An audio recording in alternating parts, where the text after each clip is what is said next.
Hello friends. सबसे पहले आप अगर कोई प्रॉपर्टी परचेज़ कर रहे हैं तो वहाँ पे आपको ये समझ लेना चाहिए कि 14380 जो है वो कब मान्य नहीं होगा। भले ही आपका उसमें आदेश हो, ठीक है, लेकिन कुछ कंडीशन में ये मान्य नहीं होगा। और देखिए, लोग जो है खरीद लेते हैं, बाद में पछताते हैं क्योंकि उन्हें जो है गलत गाइडेंस दी जाती है, ठीक है ना।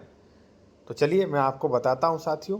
और मैं कहूँगा, अगर आप विशेषज्ञ द्वारा किसी मैटर पर कानूनी सलाह लेना चाह रहे हैं या कहीं भी प्रॉपर्टी खरीद चुके हैं, खरीद रहे हैं, आपको डॉक्यूमेंट चेक कराना है, जैसे वो प्रॉपर्टी विवादित तो नहीं है, खरीदने लायक है कि नहीं, डबल रजिस्ट्री, अंश से अधिक 143, 80, 98, ये चीज़ें आप बेहतर तरीके से, निष्पक्ष तरीके से चेक करवा सकते हैं। कॉन्टैक्ट नंबर हमारा वीडियो के डिस्क्रिप्शन में मेंशन किया गया है।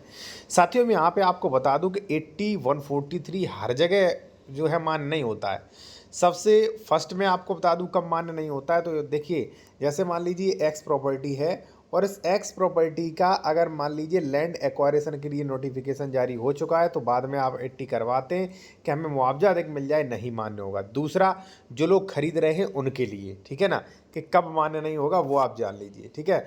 मैं वही कहता हूँ कि मेरे पास जितने भी लोग आते हैं उन्हें प्रॉपर्टी डीलर गलत गाइडेंस देते हैं, यहाँ तक कि एडवोकेट भी गलत गाइडेंस दे देते हैं, जो कि बहुत गलत है। भाई, ऐसा नहीं करना चाहिए, जो है निष्पक्ष तरीके से बताना चाहिए। यहाँ पे साथियों आप देखेंगे 80 का ऑर्डर हुआ है, ठीक है ना, धारा 80 यानी कि कृषक से अकृषक, यहाँ पे आप देख सकते हैं, ठीक है ना, पूरा हुआ है। अब देखिए, यहाँ पे आप जब सीधा देखेंगे, उन्होंने वही लिख दिया है कि ये ज़मीन जो है अकृषक घोषित की जाती है, ठीक है ना, अकृषक घोषित की जाती है, यहाँ पे देखिए, ठीक है। लेकिन उन्होंने क्या कहा, धारा 98 के प्रावधान यथावत लागू रहेंगे, ठीक है। एवं देखिए, यहाँ पे लिखा भूमि अर्जन के संबंध में, यहाँ पे 1 मिनट में आपका समय खराब करूंगा। यहाँ पे आप देखेंगे साथियों कि प्रश्नगत भूमि अर्जन के संबंध में संबंधित प्राधिकरण के विहित प्रावधानों के भूमि अधिग्रहण हेतु पारित अधिनियम, ठीक है, भूमि अर्जन पुनर्वासन पुनर्व्यवस्था अधिनियम 2013 इत्यादि के प्रावधान यथावत लागू रहेंगे। देखिए, उन्होंने कह दिया हमने भाई 80 कर दिया, ये आवासी कर दी, लेकिन जो लैंड एक्वायरेशन एक्ट 2013 है या अर्बन प्लानिंग डेवलपमेंट्स का भी कई उसमें लिखा आता है कि भाई अर्बन प्लानिंग डेवलपमेंट्स पर भी धारा 80 प्रभावी नहीं रहेगी, बल्कि धारा 80 जो है उस पर अर्बन प्लानिंग डेवलपमेंट्स प्रभावी रहेगा, ध्यान रखना, ठीक है ना। तो ये 2-3 चीज़ें हैं जो लोग समझने में गलती कर देते। 8143 जो है वो खरीद लेते, वो नहीं देखते महायोजना संबंधी।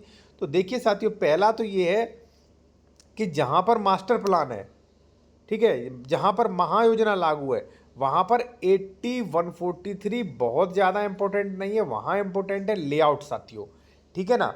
क्योंकि जब आप 80 के अन्य सबसेक्शंस पढ़ेंगे तो उस पर लिखा है कि महायोजना के संबंध में, या ज़्यादा दूर मत जाइए, यहीं पे लिखा है, ठीक है। या बताइए, आप जो है आपको कई ऐसे आदेश भी दे सकता हूँ जिसमें स्पष्ट लिखा होगा कि महायोजना के अधीन रहेगी ये धारा 80, ठीक है।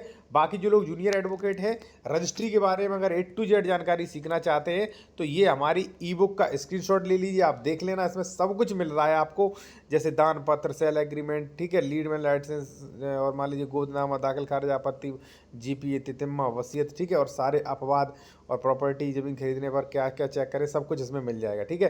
तो न्यू एडवोकेट हो तो ये खरीद सकते हैं, A to Z रजिस्ट्री के संबंध मिलेगा, जो सीनियर वकील नहीं मिलेंगे, ठीक है। व्हाट्सएप नंबर हमारा ये दिया गया है, और जो लोग मान लीजिए एडवाइस लेना चाह रहे हैं, कॉन्टैक्ट नंबर वीडियो के डिस्क्रिप्शन में मिल जाएगा हमारा।